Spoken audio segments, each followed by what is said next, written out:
Good morning, everyone, and welcome to Money Mondays. I'm hoping you can hear me because I'm not hearing me in my headphones. So let me just check that. Okay. Oh, there we go. That's better. Okay. Good morning, everyone, and welcome to Money Mondays. My name is Belinda Ray. I am the Director of Strategic Partnerships here at Greater Portland Council of Governments.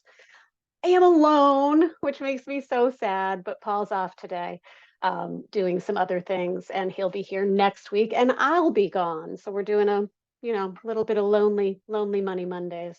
Although you are all here, so it is not totally lonely. I just don't have anyone to banter with about, Paul's dog, but next week.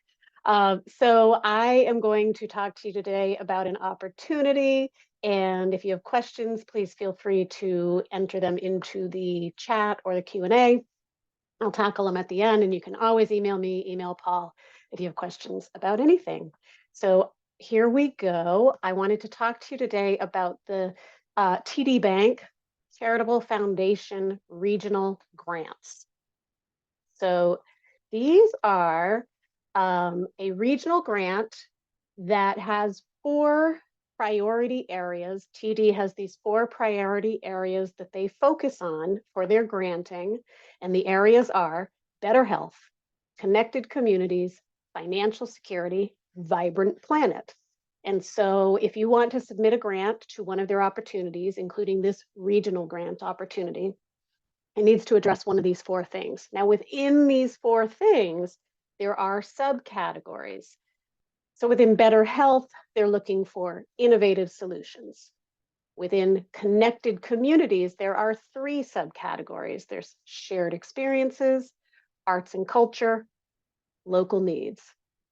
Financial security also has 3: early learning, financial literacy, affordable housing, and then vibrant planet has 2: low carbon economy, green space.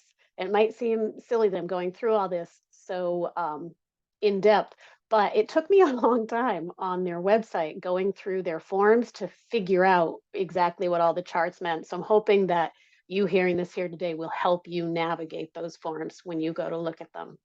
So we'll look at these each a little more in depth. Better health is one that is going to be most suited for a municipality or an organization that has health or healthcare programming. So within Portland, there's a Department of Health and Human Services. That's pretty obvious. They've got a lot of stuff going on that might have programming that would benefit from funding here. But in other communities, there are schools that might have health programming of some sort, or community centers. So this could still be relevant in other communities as well. Like I said, the subcategory here is just innovative solutions, and they're looking for anything that is going to improve access to health education, screening, early interventions. Particularly, they look for things that are going to help with adolescents, ages 10 to 18, and things that are increasing access to healthcare through tech and AI. So let's say you have a school that has a health center and you're looking to put in a telehealth program of some sort, that might qualify here in the better health, or community center where you're looking at offering something like that. So that's better health. Connected communities, they're looking for anything that's going to bring people together and make them feel like part of the community and encourage their participation. So I think this one's a really sweet spot for municipalities. You can address this through shared experiences, things like public-facing music and arts and cultural events.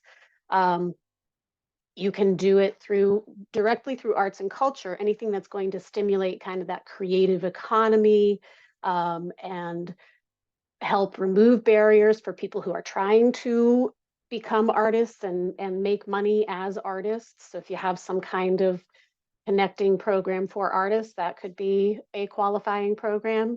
And then things that support seniors, veterans, newcomers, families that are isolated. So that's under that local needs category. Anything you do in this connected communities, if it's an event, it needs to be low cost or free to participate for them to want to fund it. Third category, financial security. This one, again, it has some things, the early learning and the financial literacy might not be things that you tackle within your community, but affordable housing and affordable housing focus, I think, is something that a lot of communities might be interested in looking at. So if you have programs that are looking to increase access to stable and affordable housing, to increase the supply of affordable housing, to aid people with transitions from one place to an affordable housing situation, then that is all eligible under the affordable housing bucket of financial security. And then the final one is Vibrant Planet. The meeting's being transcribed. I don't know if you're seeing this pop up. I'm afraid the AI has jumped in here and I might have to disable it at some point. Okay, so Vibrant Planet is, this I think also lends itself to municipalities pretty well, because things that support green spaces, and I know a lot of our communities are interested in preserving, maintaining, creating green space. So those kinds of things would qualify.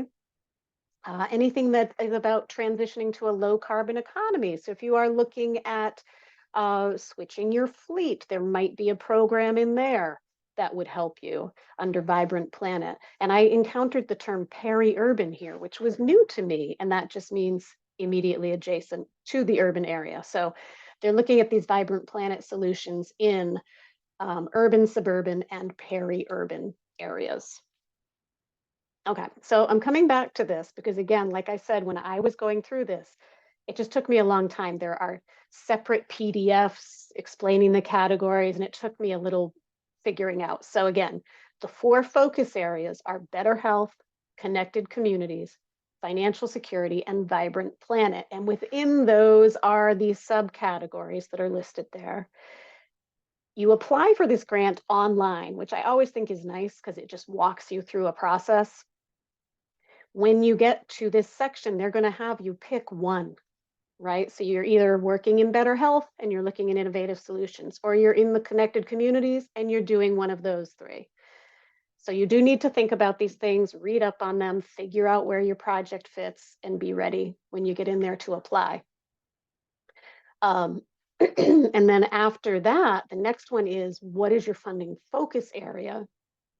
And you'll be choosing one of these as your focus area. And you see there is an other. For these, it's always really good with a lot of grants, but particularly with foundations, to call and talk with someone from the foundation about your project and have them help you figure out where it fits and what's best. So eligible entities here are state and local governments, public schools, 501c3s, no private foundations. You have to comply with their anti-discrimination policy. You have to be in a TD Bank metro market area, and our region is a Maine. That's everything except Piscataquis and Washington County. The funding amount, the grant request, has to be more than $5,000. So funding minimum 5,000. There is no upper limit specified. So again, you want to talk to someone at TD Bank, figure out how much your project costs, and you can apply for full funding or partial funding. They do have these grants that they do annually. This one hasn't come out yet this year. It's called Housing for Everyone. Those tend to be around 150 to 250,000 per entity. So it's quite possible that these could go up to that level of funding, but you can talk to someone to find out how much seems appropriate for your project.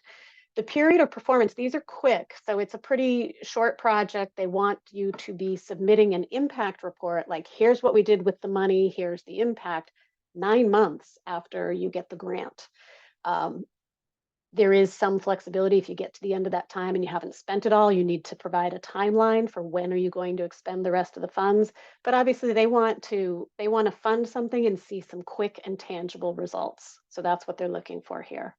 I give this one a 4. It is an online application. Again, I really like that because it walks you through everything. You're checking a lot of boxes.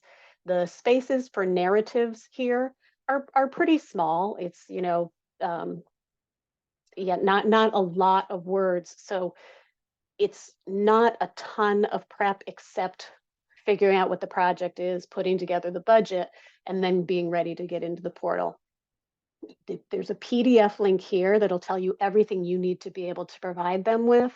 And you can also preview the application. I have a link for that too. So you can see what all the questions are before you get in there. So you can prep your information and be ready. These are offered on a rolling basis, and they review applications every 2 months. So the next deadline is March 28th, and then there are 2 more coming up after that, May 30th and August 1st. So great time to visit their page, review those PDFs, and hopefully, having heard this, when you get in there, it's going to make sense to you faster than it made sense to me. You can email TD with questions. There's a link to that PDF to show you everything that you need to complete your application online, and then you can preview the application when you sign into the portal, create your account, and hit that Apply Now button on the page that I'm sending you to there. Then you'll have a chance to preview the whole thing. I just want to see what's in the chat here. I will absolutely share the slides. Yes, I always send these out right after the presentation. And so everything's there. The links are all live, so you can get to the pages that you need to get to. So that's what I have for you this week. Like I said, I'm gone next week. Paul's here next week, so you can all come back and enjoy that. And then the week after that, it will be both of us back for our full-time Jazz Hands Money Mondays. So thank you so much for joining me, and I hope you have a wonderful week, and I will see you in 2 weeks. Take care. Bye.